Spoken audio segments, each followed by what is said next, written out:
दोस्तों, भारत से लगभग 3,300 किलोमीटर की दूरी पर अरब सागर को पार करने के बाद एक देश आता है जिसका नाम है यमन। और यमन में सरिया कानून है और यह सरिया कानून इतना कठोर है जिसका उदाहरण भारतीय नर्स निमिषा प्रिया है। निमिषा प्रिया को इसी 16 जुलाई को फांसी की सजा दी जाएगी और इस फांसी की सजा को माफ कराने के लिए भारत का प्रधानमंत्री कार्यालय, भारत का विदेश मंत्रालय और यहां तक कि भारत का सुप्रीम कोर्ट भी इंटरफेयर करने वाला है। लेकिन इतने दबाव के बावजूद भी यमन से अभी तक कोई पॉजिटिव रिस्पांस निमिषा के लिए नहीं आया है कि उनकी सजा माफ की जाएगी या उनकी सजा में बदलाव किया जाएगा। इसको लेकर सोशल मीडिया से लेकर पूरे भारत में, पूरे केरला में और दुनिया भर के तमाम सोशल एक्टिविस्ट इस पर बात कर रहे हैं। आज मैं आपको निमिषा प्रिया के केस के बारे में सारी जानकारी A to Z पॉइंट 1 से शुरू करूंगा और Z तक ले जाऊंगा कि ऐसा क्या हुआ कि भारतीय नर्स को 3300 किलोमीटर दूर यमन में फांसी की सजा हो गई। और यह वीडियो आपके लिए जरूरी इसलिए हो सकता है कि विदेश में रहने वाले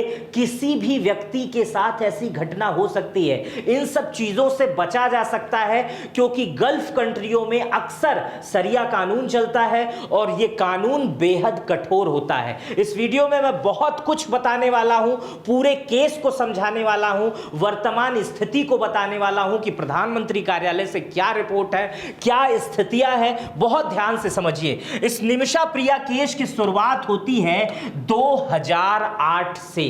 पहले मैं आपको निमिषा प्रिया के बारे में बता देता हूं। निमिषा प्रिया जो है वो केरल की रहने वाली है। केरल में एक पलक्कड़ जिला है, वहीं की रहने वाली है। निमिषा जो है वो मिडिल क्लास फैमिली से आती हैं और बचपन से इनका सपना था कि वो मदर टेरेसा की तरह एक नर्स बने। पढ़ाई लिखाई करती हैं और नर्स भी बन जाती हैं और नर्स बनने के बाद उनकी शादी हो जाती है। जिससे शादी होती है उनका नाम टॉनी थॉमस रहता है। ये नाम सब याद रखिएगा, आगे कई टर्निंग पॉइंट आने वाले हैं जिसमें आपके रोंगटे खड़े हो जाएंगे। जो बातें मैं बताऊंगा बहुत डरावनी बातें हैं, लेकिन ऐसा नहीं है कि जिसे आप सुन नहीं सकते हैं। सुन सकते हैं और समझ सकते हैं और आगे की योजनाओं में अपने उसे बना के बच भी सकते हैं। टॉनी थॉमस से शादी होने के बाद जो है निमिषा प्रिया नर्स का काम कर रही थी। शादी हो जाते हैं, बच्चे हो जाते हैं, तभी उन्हें ऑफर आता है कि यमन से, कि यमन में जो है वो नर्सिंग की पोस्ट खाली है और वहां पर यहां से भारत से अच्छी तनख्वाह यमन में मिल जाएगी। निमिषा प्रिया सोचती हैं कि वो यमन चली जाए, लेकिन जब यमन जाती हैं निमिषा प्रिया, उनका सब कुछ क्लियर हो जाता है।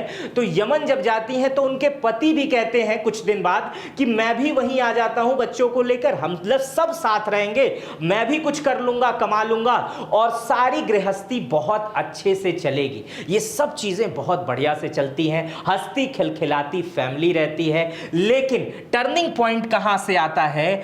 जब 2014 में निमिषा प्रिया वहां से वापस आने का फैसला लेती हैं। निमिषा प्रिया 2014 में इसलिए वापस आने का फैसला लेती हैं क्योंकि उस समय यमन में आंतरिक स्थितियां ठीक नहीं थी। यमन में हूती आ गए थे, अमन की स्थिति नहीं थी, वहां पर झगड़े चल रहे थे, देश की स्थिति नहीं सही थी। 2014 में जब यमन आने की बात होती है तब निमिषा प्रिया के साथ काम करने वाला एक दोस्त उनका, जो उनके साथ नर्सिंग स्टाफ रहता है, जो काम करता है, उस दोस्त का नाम रहता है हन्नान। ये नाम याद रखिएगा सारे।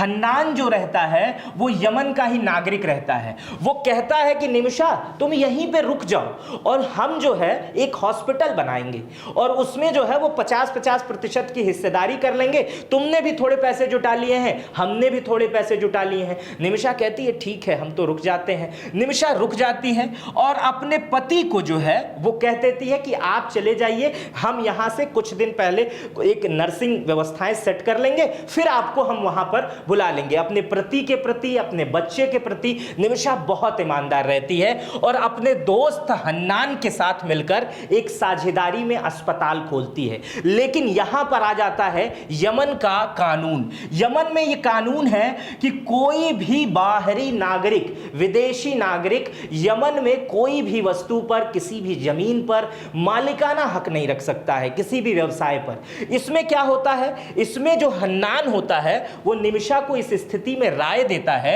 कि क्या करो कि तुम किसी यमन के नागरिक से शादी कर लो, और वो शादी सिर्फ कागज पे होनी चाहिए। कागज पे शादी कर लो, कागज पे शादी होनी चाहिए। ये बात निमिषा अपने पति टॉमी थॉमस को बताती है और कहती है कि जो मेरा दोस्त है वो कह रहा है सिर्फ कागज पे शादी करनी है, आप इस पे एतराज तो नहीं करते हैं। तो उन्होंने कहा यार इतना बड़ा हॉस्पिटल हम लोग बना दिए हैं और उसका काम धाम भी सही चलने वाला है, सब कुछ बढ़िया है। वहां पर हॉस्पिटल की स्थिति यमन में बहुत बेकार है। या तो यमन में जो पैसे वाले लोग होते हैं वो बच जाते हैं बाहर जाकर, नहीं तो वहां पर वही जो यहां पर वैद्य वाला हिसाब किताब, जड़ी बूटी वाला हिसाब किताब रहता है, वहीं पर वहां बहुत ज्यादा है। जो घरेलू इलाज है वो बहुत ज्यादा है। यमन में स्थिति हॉस्पिटल की लाइन में बिल्कुल ठीक नहीं है, लेकिन ये लोग मिलकर एक अच्छा हॉस्पिटल, एक अच्छी क्लिनिक बनाते हैं। लेकिन वहां पे वही मालिकाना हक वाली बात आ जाती है। तो जो उनके पति रहते हैं, इनके पति निमिषा प्रिया के टॉनी थॉमस, वो कहते हैं कि वहां पर मेरा एक दोस्त है तलत मेहदी, वो दोस्त जो है उससे मैं कह देता हूं। और तलत मेहदी के साथ जो इनके टॉमी थॉमस की दोस्ती रहती है वो बहुत एकदम गठजोड़ वाली दोस्ती रहती है, क्योंकि निमिषा प्रिया के पति भी काफी टाइम तक निमिषा के साथ यमन में थे और उस समय वो टॉमी के और जो तलत मेहदी है उसके साथ व्यवसाय कर रहे थे, बातचीत कर रहे थे, अगल बगल के पड़ोसी थे, तो इसलिए दोस्ती और बॉन्डिंग बहुत अच्छी बनी रहती है। निमिषा का पति केरल से यह कहता है कि तुम जो है मेरी पत्नी का सहयोग करो और कागज पे उसके पति बन जाओ। वो कहता है ठीक है हम तो ऐसा कर लेंगे, लेकिन मुझे भी कुछ हिस्सेदारी चाहिए, मुझे भी पार्टनरशिप चाहिए, और मैं जो है इसके एवज में उनका पासपोर्ट रख लूंगा। शुरुआत में ये बातें मजाक लगती हैं, लेकिन पासपोर्ट वो दे देती है। हालांकि किसी भी गल्फ कंट्री में जब भी कोई आदमी जाता है तो अक्सर देखा जाता है उसका जो मालिक रहता है उसका पासपोर्ट ले लेता है। इसी स्थिति को तलत मेहदी भी यही करता है कि निमिषा का वो पासपोर्ट जो है वो ले लेता है। इसके बाद हॉस्पिटल जो है वो बहुत बढ़िया चलने लगता है। लेकिन इसके बाद आता है तीसरा टर्निंग पॉइंट। जब हॉस्पिटल बहुत बढ़िया चलने लगता है तो तलत मेहदी जो है वो अपने परसेंटेज जो उसका तय हुआ था उससे भी अधिक डिमांड करने लगता है। कहता है मुझे और पैसे दो। और दूसरा जो सबसे बड़ा तलत मेहदी खेल करता है वो ये करता है कि निमिषा जो उसकी कागज में पत्नी थी उसको वो जगह जगह जाकर कहने लगता है ये तो मेरी पत्नी है और उसका पति कभी नहीं आएगा, कि यहां पर यमन की स्थिति बदल रही है, अब यहां से ना तो कोई बाहर जा पाएगा ना तो कुछ हो जाएगा, ये मेरी पत्नी है, ये मेरा हॉस्पिटल है। ये मतलब जो कागज पे शादी हो गई थी और वहां का नियम जो है वो कड़ा है ही, इसी के बल पर वो उछलता था और ये कहता था। और उसके साथ यहां तक कि तमाम शोषण और तमाम ऐसी चीजें करने को कहता था जो एक पति अपने पत्नी से कहता है। इसी बात को निमिषा जो है अपने पति टॉनी थॉमस को बताती है। टॉनी थॉमस को बताती है तो जैसे ही ये बात टॉनी थॉमस को पता चलती है, टॉनी थॉमस भी यहां से गुस्से में लाल हो जाता है, फोन करता है, उसको समझाता है कि ऐसा मत करो। उसके बाद निमिषा से कहता है वापस आ जाओ। निमिषा उससे अपना पासपोर्ट मांगती है कि भैया मेरा पासपोर्ट दे दो, हम ये सब बेच बाच के चले जाएंगे, यहां का माहौल भी ठीक नहीं है। लेकिन तलत मेहदी देखता है कि हॉस्पिटल बेहतरीन चल रहा है, उसका पासपोर्ट उसको नहीं देता है। अब मैं चौथे टर्निंग पॉइंट के पास चलूं, लेकिन उससे पहले मैं बता दूं कि जब निमिषा प्रिया ये कहती है कि मेरा पासपोर्ट दे दो, उस समय तक 2016 का वक्त आ चुका रहता है। और 2016 जब आ चुका रहता है उस समय तक निमिषा जो है वो 8 साल यमन में बिता चुकी होती है, क्योंकि 8 में ये यमन में गई थी और 8 साल 2016 तक ये बिता चुकी रहती है। और 2016 में यमन में जो है सिविल वॉर शुरू हो जाता है, हूतियों का कब्जा होने लगता है, जगह जगह पर वहां शासन व्यवस्था चरमरा जाती है, सरकार की कोई सुनता नहीं है। उस समय सिविल वॉर के दौरान भारत से भी ऐलान कर दिया जाता जाता है कि वहां पर जो लोग भारतीय हैं वो या तो वापस आ जाएं और भारत के लोग तो यमन जाएं ही ना। यहां तक कि दूतावास की स्थिति में भी बहुत ज्यादा कॉम्प्लिकेटेड चीजें आ जाती हैं और दूतावास भी खत्म होने लगते हैं। लेकिन आगे इसको समझते हैं कि निमिषा जो है 2016 में जो विवाद होता है, निमिषा जो है पुलिस स्टेशन चली जाती है और मेहदी के खिलाफ केस दर्ज कर देती है। वही मेहदी जो कागज में उसका पति था। यमन का कानून कितना कठोर है आप समझिएगा इस बात को। यहां पर आप बहुत सारी चीजें यमन के बारे में समझ सकते हैं।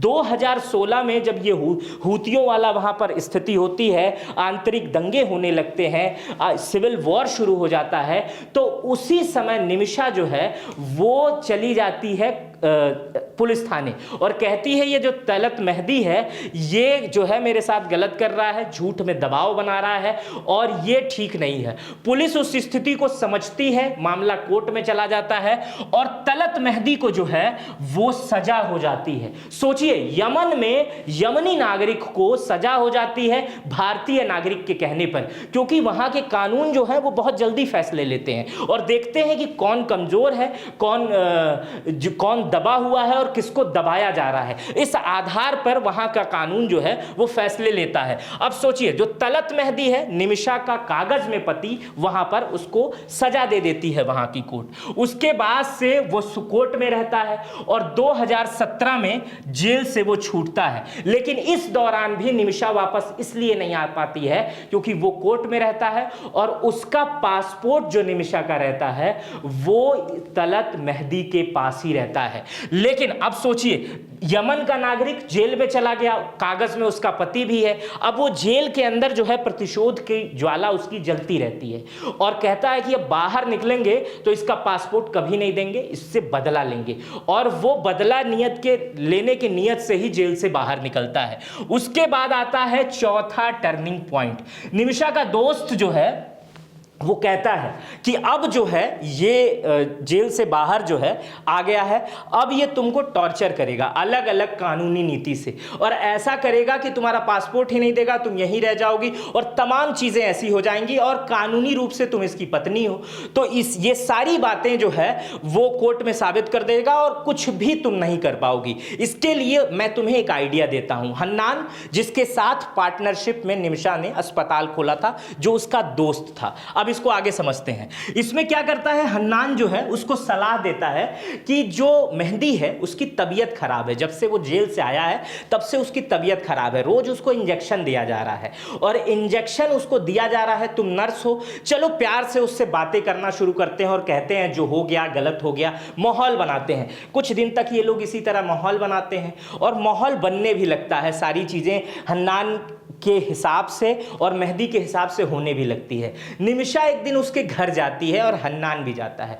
निमिषा इंजेक्शन चूंकि देती है और उसी समय हन्नान ये कहा रहता है कि क्या करना कि जो एनेस्थीसिया होता है, बेहोशी का इंजेक्शन होता है, वो जो है मेहदी को दे देना और उसके घर में ही पासपोर्ट है तुम्हारा और हम पूरे घर में सर्च कर लेंगे और पासपोर्ट निकाल लेंगे और उसके बाद से तुम जो है अगले दिन टिकट करा के भारत चली जाना और यहाँ की सारी स्थितियों को मैं संभाल लूंगा। सारी चीजें इसी तरह चलती रहती हैं भाई, बहुत ध्यान से सुनिएगा क्योंकि अब इसमें और अच्छा टर्निंग पॉइंट और बड़ा टर्निंग पॉइंट आने वाला है। निमिषा प्रिया बिल्कुल ऐसा ही करती है, जाती है उसके घर हन्नान के पास, हन्नान को लेकर जाती है मेहदी के घर जो कागज में उसका पति था और उसकी तबीयत खराब थी, उसे इंजेक्शन लगा देती है और इंजेक्शन लगाने के बाद इंजेक्शन का जो डोज होता है वो ओवर हो जाता है।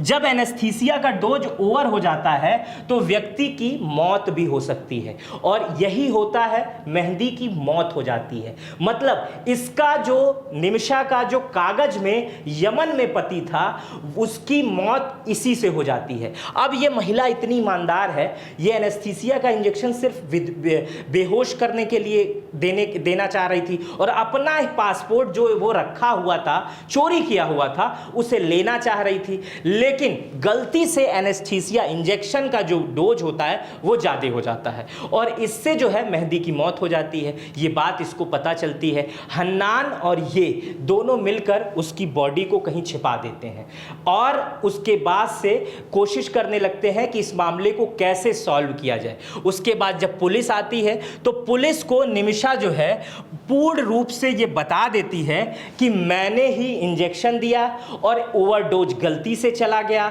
और उसके बाद से उसकी मौत हो गई, लेकिन इसमें मेरा कोई हाथ नहीं है, ये जो हुआ गलती से हुआ, मैंने जानबूझ के उसे नहीं मारा और मैं तो सिर्फ एनेस्थीसिया का इंजेक्शन बेहोश करने के लिए दी थी ताकि मैं वहां से अपना पासपोर्ट ले लूं और अपने देश वापस चली जाऊं, क्योंकि मेरा पूरा परिवार केरल में है और ये व्यक्ति मुझे जाने नहीं दे रहा है। पुलिस इस पूरे मामले को सुनती है, लेकिन इसके दोस्त हन्नान, चूंकि वो प्लानर था, उसी ने कहा था कि एनेस्थीसिया का इंजेक्शन लगाना, उसको और निमिषा प्रिया को जेल में डाल देती है और उसके बाद से मामला कोर्ट में चला जाता है। 2020 में यह मामला लोअर कोर्ट में पहुंचता है, जहां पर हन्नान को जो है उम्र कैद की सजा मिल जाती है। हन्नान चूंकि यमन का नागरिक था इसलिए उसे उम्र कैद की सजा मिलती है और निमिषा चूंकि विदेशी नागरिक थी इसलिए उसे वहां पर फांसी की सजा मिल जाती है। जब यमन में 2020 में निमिषा को फांसी की सजा मिलती है तो पूरे भारत में भी हड़कंप मच जाता है कि यमन में भारतीय नागरिक को मिली फांसी की सजा, भारतीय नागरिक को मिली फांसी की सजा। फिर लोग सोचते हैं मामला कोर्ट में जाएगा, ब्लड मनी का केस आएगा। आगे मैं ब्लड मनी भी समझाऊंगा, यह भी बहुत जानने वाली चीज है। शरीयत का कानून कुरान में लिखा हुआ है कि ब्लड मनी क्या होता है, इसके बदले कैसे मौत माफी की जा सकती है, इसको भी मैं आगे बताऊंगा। तो 2020 में यह मामला जो है वो कोर्ट में पहुंच जाता है और जब कोर्ट में यह मामला पहुंच जाता है तो उसको वहां पर फांसी की सजा मिल जाती है। लेकिन लोअर कोर्ट से यह मामला सुप्रीम कोर्ट पहुंचता है और सुप्रीम कोर्ट भी इस मामले को बरकरार रखती है, कहती है नहीं नहीं उसको उम्र कैद ही होगा और इसको फांसी की सजा हो जाएगी। आप समझ रहे हैं इस बात को, सुप्रीम कोर्ट भी नहीं मानती है। तो वहां यमन पर भी भारत की तरह राष्ट्रपति के पास जाने का अवसर मिलता है। तब निमिषा प्रिया का परिवार, वकील और तमाम लोग सुप्रीम कोर्ट के बाद राष्ट्रपति के पास जाते हैं। राष्ट्रपति का नाम है रशद मोहम्मद अल सलीम। इनके पास जाते हैं, सलीम साहब जो इस मामले को देखते हैं और फांसी की सजा दे देते हैं। अच्छा, इस फांसी की सजा पर भी बड़ी कंट्रोवर्सी है, राष्ट्रपति वाले फांसी की सजा पर। जैसे ही फांसी की सजा राष्ट्रपति मंजूर करते हैं, भारत की तरफ से भी प्रधानमंत्री कार्यालय से भी इंटरफेयर किया जाता है, लेकिन वहां से राष्ट्रपति कार्यालय से ये आता है कि हम तो आपकी बात मान ले रहे हैं, हम इन्हें भी अपने कानून के हिसाब से उम्र कैद दे देंगे, लेकिन हमारी तो यहां कोई सुनता ही नहीं है। मतलब वहां के प्रेसिडेंट कह रहे हैं, रशद मोहम्मद अल सलीम कह रहे हैं कि जो वो साइन है वो मेरा किया हुआ है ही नहीं। जिस जगह पर ये फांसी दी जा रही है, ये केस चल रहा है, ये कोर्ट चल रहा है, वहां पर हुतियों का कब्जा है और वो लोग जो है ये चाहते हैं कि यही कानून चले, यही व्यवस्था चले। यमन को लेकर, हुती को लेकर, राष्ट्रपति को लेकर उस समय बहुत सारी खबरें आती हैं, बहुत सारी अलग अलग बातें आती हैं, तमाम प्रकाशन होते हैं, लेकिन होता कुछ नहीं है। भारत सरकार इस पर दबाव बनाने का प्रयास करती है, लेकिन व्यवस्थाएं उस तरह से नहीं हो पाती हैं। अब मैं आपको बता देता हूं कि ब्लड मनी क्या है और इसके बाद से मैं बताऊंगा कि वर्तमान स्थिति क्या है दोस्तों, अभी क्या पोजीशन है, भारत सरकार क्या कर रही है और इस मामले में आप क्या कर सकते हैं और प्रधानमंत्री मोदी क्या कर सकते हैं और क्या क्या हो सकता है। आपने अब तक केस समझ लिया कि एक नर्स किस तरह से वहां पर नर्सिंग होम खोलती है और उसके बाद से नर्सिंग होम में उसी का पार्टनर, कागज में पति, उसे धोखा देता है, उसका पासपोर्ट लेता है, फिर गलती से इंजेक्शन वो नर्स देती है और उसके बाद से उसी गलती में मौत हो जाती है एक व्यक्ति की। आइए मैं आपको बता दूं कि ब्लड मनी क्या होता है, क्योंकि इस पूरे केस में ब्लड मनी निकलकर सामने आ रही है। क्योंकि शरिया कानून के हिसाब से ब्लड मनी अगर किसी को दे दी जाए, किसी परिवार को दे दी जाए, तो उसमें मौत की सजा जो मिलती है उसे माफी दी जा सकती है और ऐसा कुरान में लिखा हुआ है। आइए हम कुरान के उस पहरे पे चलते हैं। कुरान में ब्लड मनी का समर्थन किया गया है। पैगंबर मोहम्मद साहब ने समझाया है कि हत्या के एवज में 100 ऊंटों का भुगतान किया जा सकता है। चूंकि कुरान काफी पहले है, ऊपर की किताब है, तो उस समय ऊंट की व्यवस्थाएं थी, लेकिन वर्तमान समय में उन ऊंट की व्यवस्थाओं को सोने, चांदी और रुपयों से तौला जाता है।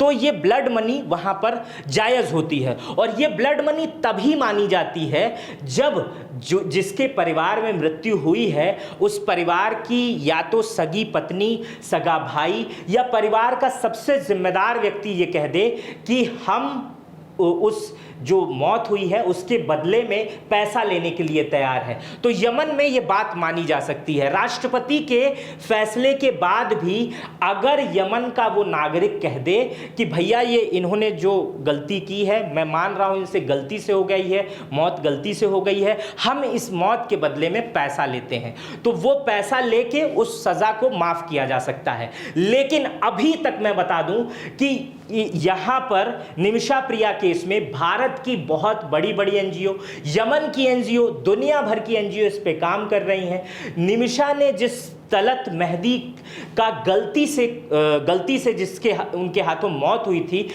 उनके परिवार को निमिषा की तरफ से जितने भी वकील एनजीओ लगे हुए हैं वो करोड़ों की पेशकश कर चुके हैं। लगभग 8 करोड़ भारतीय रुपए की पेशकश हो चुकी है। यह भी कहा गया है कि आप यमन में स्थिति ठीक नहीं चल रही है, अगर आप दुबई में, सऊदी अरब में बसना चाहते हैं तो वहां हम आपके बसने की व्यवस्था कर सकते हैं और किसी भी देश में आप जो कहिए वो कर सकते हैं। ये सारी पेशकश कर दी गई है। लेकिन अगर ये पेशकश एक्सेप्ट कर ली गई होती तो आज ये बातें मैं करता ही नहीं और ब्लड मनी लेकर मामला वहीं पर सॉल्व हो गया रहता। लेकिन इस केस में अभी तक पिछले कई वर्षों से उस तलत मेहदी के परिवार ने ब्लड मनी नहीं ली है, मतलब निमिषा के परिवार से पैसा नहीं लिया है और इस चीजों को मानने से इनकार कर दिया है। अब इस केस में आपने ब्लड मनी को भी समझ लिया।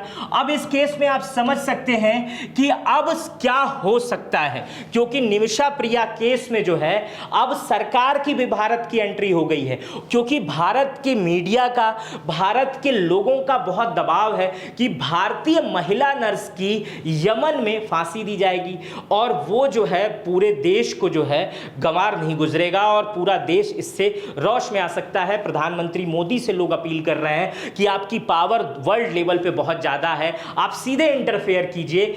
इस तरह की तमाम बातें कही जा रही हैं। आइए मैं आपको वैधानिक तरीका, जो संवैधानिक तरीका है कि क्या क्या किया जा सकता है इस केस में, निमिषा प्रिया वाले में, वो मैं आपको बताने की कोशिश करता हूं। निमिषा प्रिया के केस में सरकार की तरफ से राजनयिक संकल्प की व्यवस्था की जा सकती है। इमरजेंसी राजनयिक संकल्प, ये क्या है आपके लिए एक नया सब्जेक्ट होगा। अगर आप यूपीएससी वगैरह की तैयारी करते हैं तो आप इसको बहुत ध्यान से समझिएगा। इमरजेंसी राजनयिक संकल्प, इसमें होता यह है कि एक ऐसा कूटनीति प्रयास किया जाता है जिसमें कई देश विशेष परिस्थितियों में दूसरे देश या उसकी सरकार को सीधे संपर्क करते हैं और अपने नागरिक को बचाने, राहत दिलाने की कोशिश करते हैं, क्योंकि निमिषा प्रिया केस में यह सीधे इंटरफेयर करने की जरूरत है। इसमें सीधे एक देश दूसरे देश से कहता है कि भैया ये दिक्कत है और आप ये बात मान जाओ, हमारे समझौते जो है वो आपस में बने रहेंगे, सीधे सीधे बातचीत करता है। यमन में इसलिए कई देशों की मदद इसमें इसलिए लेनी पड़ रही है क्योंकि यमन की स्थिति इस समय चुनौतीपूर्ण है। 2014 से यमन में सिविल वॉर, गृह युद्ध की स्थिति है। हूती विद्रोहियों का गुट जो है वो राजधानी सना पर नियंत्रण कर चुका है और यही वो सना है जहां पर कोर्ट मौजूद है, राजधानी है, और यहीं पर निमिषा प्रिया को फांसी भी दी जाएगी। हूती संगठन जो है उस पर ईरान का जो है वो कब्जा है। ईरान हूती संगठन को माना जाता है कि वो अपने कब्जे में रखता है, मॉनिटरिंग करता है और समय समय पर हूतियों को जो है, जो हूती विद्रोही कहे जाते हैं, वो उनकी मदद भी करता है। तो हूतियों का जो कब्जा है वो यमन के मुख्य राजधानी सना पर है और वहां जो सरकार चल रही है वो सरकार चल तो रही है दिखने की स्थिति में, लेकिन वो कुछ करने की स्थिति में नहीं है। इस समय वर्तमान स्थिति में जो वहां पर राजदूत होते हैं वो भी भारत के नहीं हैं। भारत के दूसरे राजदूत जो दुबई में रहते हैं, यूएई में रहते हैं, सऊदी में रहते हैं या अन्य देशों में रहते हैं, वो वहां के हूती संगठनों से बात करने की कोशिश कर रहे हैं और उस पे काम कर रहे हैं, लेकिन अभी कुछ पॉजिटिव चीजें नहीं दिखाई जा रही है। भारत जो है वो हूती सरकार को आधिकारिक रूप से मान्यता मान्यता नहीं देता है, इस बात को समझिएगा। नहीं तो सीधे हूती से ही बात कर सकता है, क्योंकि यमन में अभी तख्ता पलट हुआ नहीं है, हूतियों का सिर्फ कब्जा है। अगर भारत सीधे हूती से बात करता है तो पूरे दुनिया में यह मुद्दा उठ जाएगा कि भाई वहां तो अभी सरकार चल रही है, आपको सरकार से बात करना चाहिए। आप किसी अराजक तत्व भी बोल सकते हैं, विद्रोही संगठन से क्यों बात करते हैं जिसको अभी मान्यता नहीं मिली है या उनका कब्जा नहीं हुआ है। अफगानिस्तान वाले मामले में जब अफगानिस्तान में व्यवस्थाएं परिवर्तित हुई और तब अफगानिस्तान में उन्हीं लोगों को पूरी दुनिया ने माना जो पहले वहां पर विद्रोही कहे जा सकते थे। इसी तरह अगर यमन में हूतियों का शासन आ जाए, हूतियों का राष्ट्रपति आ जाए, हूतियों की व्यवस्था हो जाए तो हूतियों को भी माना जाएगा। लेकिन भारत जो है अभी आधिकारिक रूप से मान्यता नहीं दे सकता है, इसलिए वो हूतियों से बात नहीं कर रहा है। चूंकि हूतियों पर ईरान का नियंत्रण है, इराक भी कुछ कुछ उस पर बातचीत करता है, इसलिए भारत जो है ओमान, कतर, इराक जैसे देशों का सहारा ले सकता है जिसके संबंध भारत से बेहतर है। भारत अगर सीधे ईरान से कहेगा, खैमनाई साहब से मोदी जी कह दिया ऐसा है, हूती वालों से कह दो कि ये व्यवस्थाएं जो है थोड़ी ठीक कर लें और निमिषा प्रिया वाले मामले को थोड़ा सा गंभीरता से देखिए, यह हमारे देश से जुड़ा हुआ मामला है, तो शायद व्यवस्थाओं में परिवर्तन आ जाए, स्थितियां जो है परिस्थितियों में ना बदलें, परिस्थितियां जो है वो स्थितियों में बदल जाएं और निमिषा प्रिया भारत आ जाए। चौथा है कि प्रधानमंत्री या विदेश मंत्री तीसरे देश से ये संदेश भेजवाएं वहां पर, जिसको बोलते हैं हाई प्रायोरिटी केस। इसमें मानवीय पहलू पर प्राथमिकता दी जा सकती है। हर देश को यह अधिकार होता है कि किसी तीसरे देश, जैसे भारत के संबंध यूएई से बहुत अच्छे हैं, वहां सीधे प्रिंस से बात की जाए और प्रिंस जो है वो सीधे हूतियों से बात करे, क्योंकि उनके अपने संबंध बहुत अच्छे हैं, तो वो सीधे कनेक्ट करें कि देखो भैया उनसे मेरे संबंध हैं और अगर तुम ये बात नहीं मानोगे तो ठीक नहीं है, तो उस देश में उनको प्रायोरिटी दी जा सकती है। ऐसे कई उदाहरण हैं, 2 उदाहरण मैंने निकाले हैं। 2 उदाहरण है, पहला उदाहरण है 2018 का, नवदीप सिंह केस है, यूएई में फांसी टल गई थी इनकी, भारत सरकार ने ब्लड मनी दे दिया और सीधे दूतावास से कहा कि इसमें हस्तक्षेप करें और इनकी जान बचाएं, नवदीप की फांसी टल गई थी। इसी तरह 2014 में सऊदी अरब में भारतीय महिला को दया याचिका से राहत, भारतीय प्रधानमंत्री और विदेशी मंत्री वहां पर भी इंटरफेयर किए थे और सीधे प्रिंस से बातचीत किए थे और अपील किए थे कि इस मामले में जो सीधे इंटरफेयर कीजिए और ये भारतीय महिला है इसलिए इसको कुछ नहीं होना चाहिए। यहां तक आप समझ गए। इसके बाद से एक चौथा अभियान आता है जिसे मैंने ऐड किया है, अब इसे आप भी कर सकते हैं, जिससे आप सोशल मीडिया पर एक दबाव बना सकते हैं माफ कीजिएगा, क्योंकि सोशल मीडिया आज के समय में एक ऐसी व्यवस्था है दोस्तों जिससे बहुत बड़ा बदलाव आता है, तमाम देशों में क्रांति आती है। आज अगर आप मेरे कहने से या निमिषा प्रिया को आप पसंद करते हैं भारतीय होने के नाते, अगर एक मुहिम चलाते हैं जिसमें सेव निमिषा प्रिया एक ट्रेंड कर जाता है ट्विटर पर, तो सरकार का विदेश मंत्रालय का ध्यान जो है वो आकर्षित हो जाएगा। तो ये चीजें आप कर सकते हैं, ऊपर जो चीजें मैंने बताई वो प्रधानमंत्री कर सकते हैं, लेकिन अगर ऐसा हो जाए तो ही ये सारी चीजें संभव है। आइए मैं आपको वर्तमान स्थिति बता देता हूं कि इस समय वर्तमान स्थिति क्या है और क्या इस समय स्थिति चल रही है पूरे देश में निमिषा को लेकर। निमिषा प्रिया के पति जो टॉमी थॉमस हैं, उन्होंने इस बात की पुष्टि कर दी है कि यमन की सेंट्रल जेल के अधिकारियों ने निमिषा को उनकी फांसी की तारीख बता दी थी और टॉमी ने बताया कि उससे मुझे संदेश भेजा जिसमें लिखा था कि अधिकारियों ने उसे तारीख की जानकारी दे दी है। यह बात निमिषा को भी बता दी गई है, यह बात उनके पति को भी बता दी गई है और यह बात माता जी को भी उनके बता दी गई है जो इस समय यमन में ही हैं। दूसरा, निमिषा जो है थॉमस केरल के राज्यपाल से राजेंद्र विश्वनाथ से मुलाकात की है। राजभवन में जब यह मुलाकात हुई थी तो इस दौरान निमिषा की मां जो प्रेम कुमारी इस समय यमन में है, उनसे राज्यपाल साहब ने बात की है, वीडियो कॉल से बात की है और राज्यपाल राजेंद्र विश्वनाथ जी ने भरोसा दिलाया है कि हम पूरी कोशिश कर रहे हैं, अपनी तरफ से हम जो कर पा रहे हैं वो करेंगे और इस मामले में हम निमिषा को जरूर बचा लेंगे। तो केरल के राज्यपाल जो है इस मामले में उनके इनके पति ये जो टॉमी थॉमस दिख रहे हैं, इनको ये आश्वासन दे दिए हैं।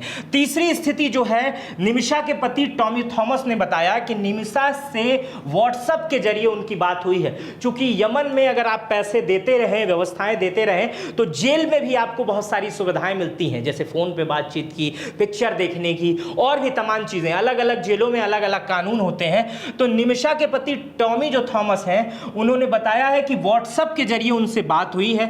निमिषा को दिलासा देते हुए कहा है कि भारत सरकार उनको बचाने के लिए हर संभव कोशिश कर रही है, जल्द ही उन्हें छुड़ा लिया जाएगा। निमिषा के पति का जो है प्रधानमंत्री और भारत सरकार पर बहुत भरोसा है, इसलिए वो बार बार निमिषा से कह रहे हैं कि तुम अंदर घबराओ मत, हम भारतीय हैं और भारत हमें छुड़ा लेगा। चौथी स्थिति है, निमिषा को बचाने के लिए जो सुप्रीम कोर्ट में सुनवाई होनी है वो 14 तारीख को होनी है।